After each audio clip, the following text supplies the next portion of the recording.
You may begin to think that I'm one given to complaining, and if you reach that conclusion, you'd probably be accurate. I find it easy to complain, and every time I sit down in this chair in front of this microphone to devote my time and attention to, again, considering a particular chapter in the book of Genesis, I sort of stop and assess, is this going to be a hard one? Is this going to be an easy one? And oftentimes share my thought process with you. I have complained about having to teach on chapters that are just chock full of difficult to pronounce names, and maybe not a lot of narrative per se. I've complained this way and that way, and today my complaint is this, that we've come to a text that is so incredibly, profoundly rich that it gets preached on all the time, as it should, and I'm afraid I've got nothing new to say, which is just fine at the end of the day, isn't it? I'm not called to have something new to say. I'm called to have something sound to say. Now, when I became a pastor, in God's providence, I had a fair number of opportunities to travel and to preach. As I record today, I am 2 days away from preaching, not a long trip. It's right here in the town of Fort Wayne, but I'll be preaching for the first time on a Sunday morning in many, many years. But when I started off, I did it a lot, and I traveled a lot, and it was my habit, my desire. I didn't do it all the time, but because of how often I traveled, I tried to take, whenever I could, one of my children with me. But when I traveled and preached, I certainly always did this. I always took what most preachers will call a traveling sermon with me. What's a traveling sermon? Well, that's the sermon you give when you only have one shot. You don't have a time for a whole series. You don't have the time to go through a whole book. You've got one sermon. It's a sermon that you think will be helpful broadly, and you share it. And I had a number of different traveling sermons that sort of changed over time. For a time, I preached everywhere I went on Psalm 23. My most recent traveling sermon was Jesus washing the disciples' feet. But I realized when I started doing that that's precisely what my father did when I was growing up. And when my father did, at least for some level of time, his traveling sermon was a sermon on our text for today. And I remember, unlike my children, who would sort of, sigh and worry and wonder, are you going to be preaching on this again? And I would say, well, yes. But for me, I would sort of secretly, privately hope that I was going to have the blessing of hearing my dad preach on Genesis 22. When I was grown and I was going to seminary, I was blessed to have as my professor of homiletics my father, who wasn't shy at all in pointing out that he'd never read a single book on how to preach a sermon. He wasn't studied on it. He didn't make an academic study of it, but he was experienced with it. And one of the things that he taught us was the importance and the value of reading the text, what he called existentially. Now, what he meant by that was not that we should come to the text and apply an existentialist philosophy to the text. Existentialism is a peculiarly difficult philosophical non-system to try to get your head around because it is so sort of anti-systematic. But what he was trying to communicate was this. He said it's very helpful when we preach to, particularly when we're in the narratives, to try to impress upon those that we're preaching to the actual emotional context that's coming with what's going on.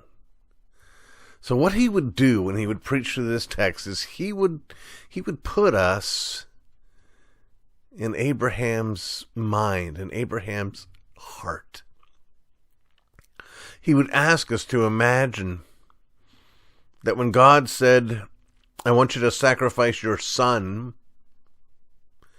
that Abraham probably for a moment thought, I'll give him Ishmael. Before God said, your only son, your son Isaac. My father talked about how it's likely that the morning that Abraham and Isaac and the servants began their journey toward Mount Moriah, that Abraham probably was up early. In fact, I think the text says he was up early. But he said, it's probably not because he's eager. It's not because he's excited. It's because he can't sleep. He's probably tossed and turned all night long. Can you imagine? Well, it's a good thing to imagine, as much as we're able, what that must have been like. We don't really know for certain, but it's a good thing to enter into that anguish. It's one of the ways, one of the messages that I've had over the years is we have got to learn that these things really happened, that Abraham was a regular guy, just like you, just like me, and that God actually spoke this command. Can you imagine? All the waiting, the hearing of the promise, and then the waiting, and the waiting, and the waiting, and then the dumb strategy with Hagar, and then the waiting, and then the waiting, and then the messengers come and tell him, we'll be back in a year, and Sarah's going to be pregnant. And watching Sarah, beautiful as she is, just getting older and older and older, and you're getting older and older and older, and you're just, it's stretching your faith. And then you have the child. Remember last time we looked at the previous chapter, we looked at all the laughter, the cynical laughter of Sarah when the announcement was made. But the joyful laughter that came with the actual birth of Isaac. This is the promised child. And now God comes to Abraham and says to Abraham, I want you to sacrifice him to me. Now, I don't think I would ever want to have to preach on this text if I was not allowed to peek forward into the book of Hebrews. Because there we're told something that's not here in the text, but is inspired by the same Spirit who wrote both texts. We're told this, that when Abraham tied up his son, when Abraham put him on that wood, and when Abraham raised up his knife, we are told something of what Abraham thought. And it's not about his pain. It's not about the anguish of the moment. What Abraham thought was, I guess God's going to raise my son from the dead. Abraham knew that it had been God's promise that all of God's promises would come through Isaac. So if Isaac's going to die, and God's going to keep his promise, and we know God's going to keep his promise because God always keeps his promise, it must be that God's going to raise him from the dead. Now, I want you to stretch yourself. I mean, you can't get around the fact that it is hypothetical. You can't get around the fact that you're not actually in that circumstance, but I want you to do your best and imagine you're in that circumstance. And God says to you, kill this child. How hard would that be for you to reach that conclusion? I guess God's going to raise him from the dead. Well, as hard as it would be for you to reach that conclusion, I want you to remember this. You live in a world that is reigned over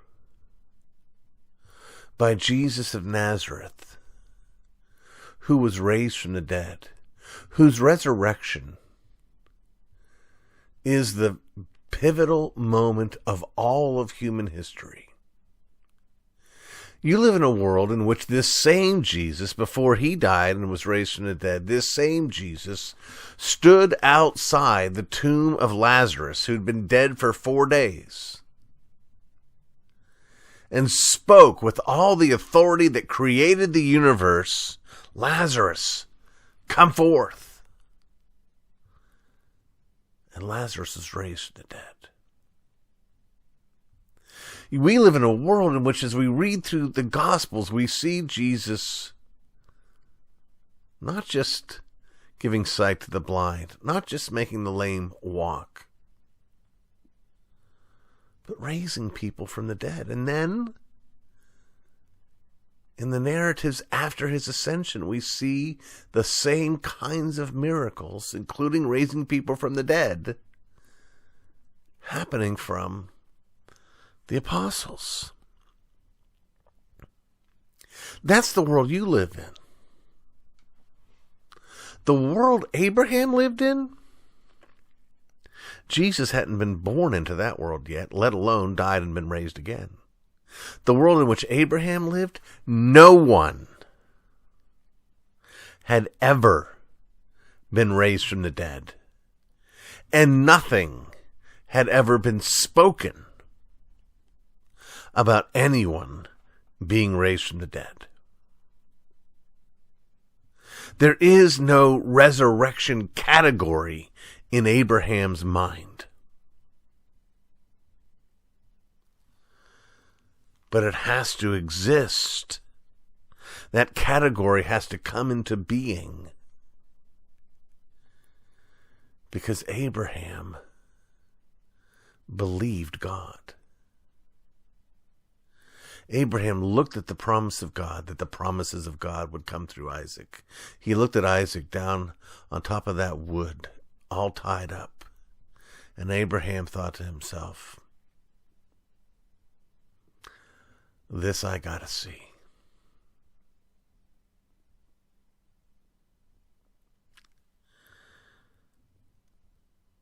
You know, I often complain, I often use it as an illustration of just how faithless we are when I point to the children of Israel when their backs are against the Red Sea. I want you to think about what's going on in their hearts and in their minds. These are the same people who very recently had watched the most powerful nation that up until that point the world had ever known, which had enslaved them for hundreds of years. They watched the God of heaven and earth bring that nation to its knees.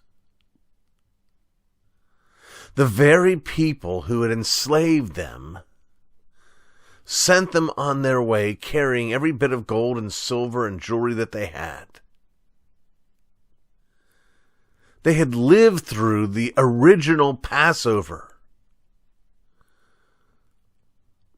when God struck down the firstborn of everyone in Egypt and every animal in Egypt and spared the children of Israel who had the blood of the Lamb on their doorposts. Don't you think, if you have seen all of that, And now you turn around, you've got the Red Sea in front of you, you turn around and you see the chariots of Pharaoh coming towards you. You see the dust being kicked up.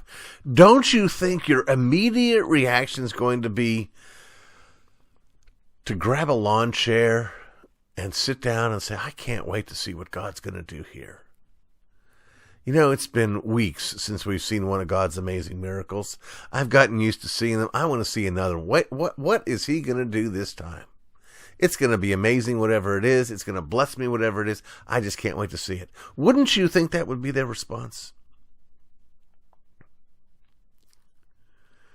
But it wasn't their response, which should tell us that it wouldn't be our response either if we had been there. These people are not a special class of sinners. They're sinners just like us. And then they do it again. They walked across the Red Sea on dry ground. They looked to their left, and there's a wall of water. They looked to their right, and there's a wall of water. And they walked straight ahead, and they turned around, and they watched those walls come crumbling down on Pharaoh's chariots.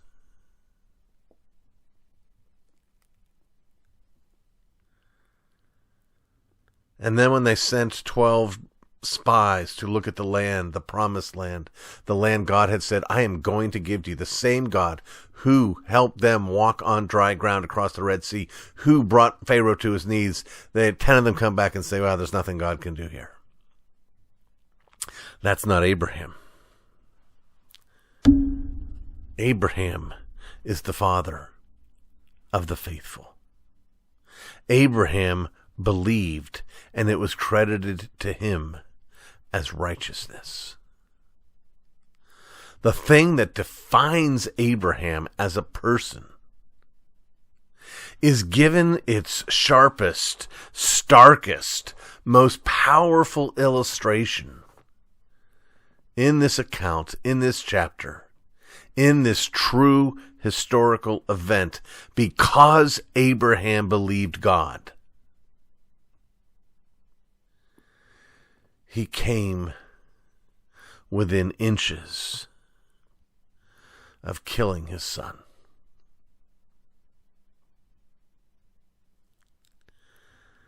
It's not a difficult application, is it? The question we're left with is, do we believe God? God says to us, you know, if you follow me, the world's going to hate you. And we get all confused when someone says boo to us because we believe the Bible. We desperately look for a way to affirm both our belief in the Bible and our unity with our unbelieving neighbors. God says, no, it can't be done. God says you can't serve two masters. What do? We spend our whole lives trying to prove him wrong. We think faith is something we did when we were saved. And then we put aside the gospel that saved us and the faith that brought it to us. Abraham had already been redeemed. Understand, God didn't say, I'm going to save you because you're such a good guy. But Abraham was a man who by God's grace believed God.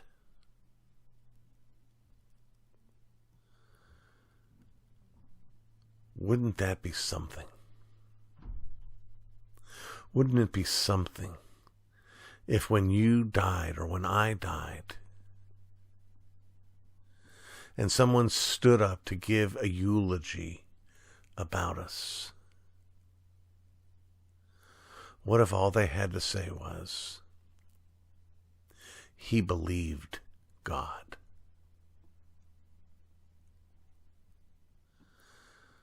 Lord, we believe. Help us our unbelief.